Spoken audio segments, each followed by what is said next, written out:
Adlerian Therapy.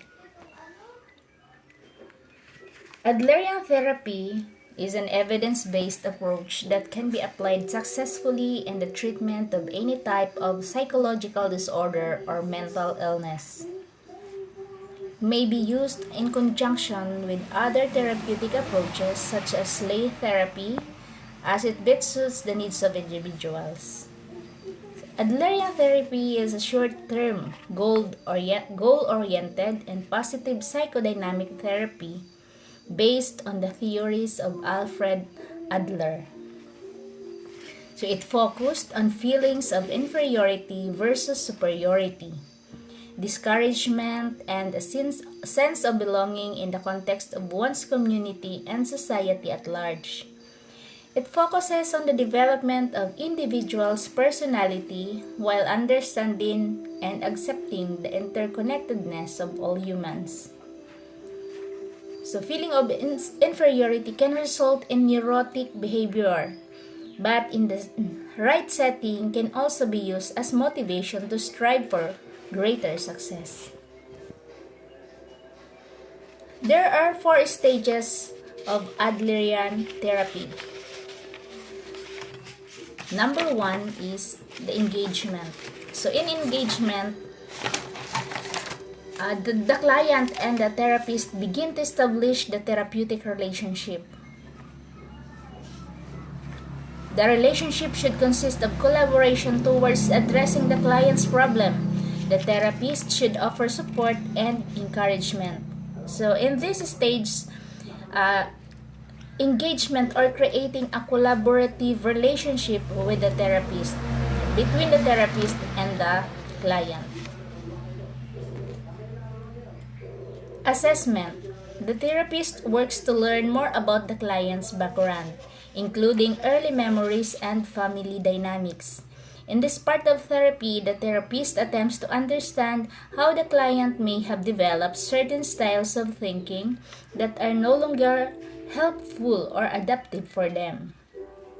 So, assessment of your personal history. In this stage, they assess the personal history and it emphasizes on birth order and early childhood memories.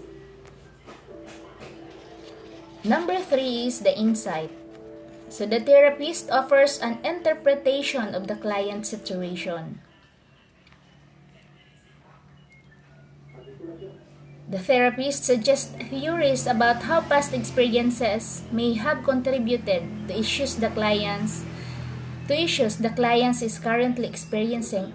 Importantly, the therapist leaves it up to the client to decide whether these theories are accurate and careful.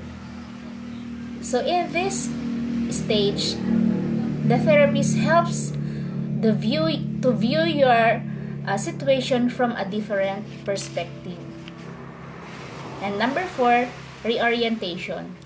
The therapist helps the client to develop new strategies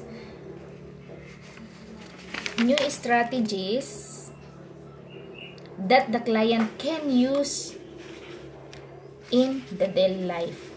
So, the reorientation wherein the therapy suggests active steps you can take outside of therapy to reinforce newly developed insight and perhaps learn even more about yourself and your capabilities and the capabilities of the client. So those are the 4 stages of Adlerian therapy.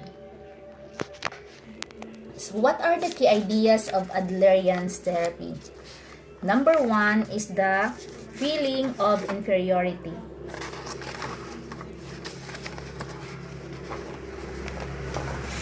So everyone experiences feelings of inferiority. For example, worries of one is not achieving enough.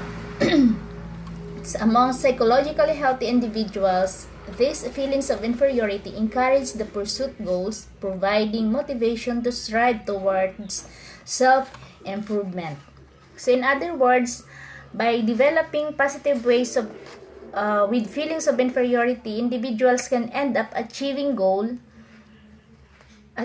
their great things and making a positive contribution to the society as a whole.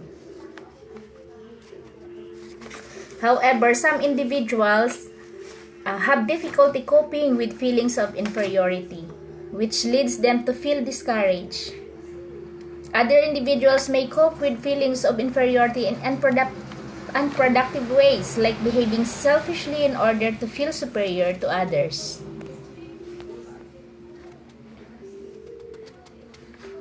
So in Adlerian Therapy, the therapist works to provide the client the support and encouragement they need in order to cope more effectively with feelings of inferiority and develop healthy ways of overcoming these feelings. The next one is the social interest. So according to this, one Adler's other ideas is the social interest. According to this idea, people are at their best, they're psychologically healthiest and most fulfilled when they act in ways that benefit society. For example, a person with lower levels of social interest may bully others or act in anti-social ways. So the level of a social interest can change over time. A therapist can help their client increase his or her levels of interest. So the key takeaways of Adlerian Therapy.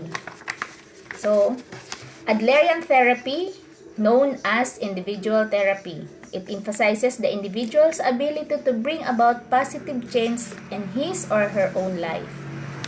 Adlerian Therapy consists of 4 stages: engagement, assessment, insight, and reorientation. So in Adlerian Therapy, individuals work to overcome feelings of inferiority and to act in ways that benefit the social interest.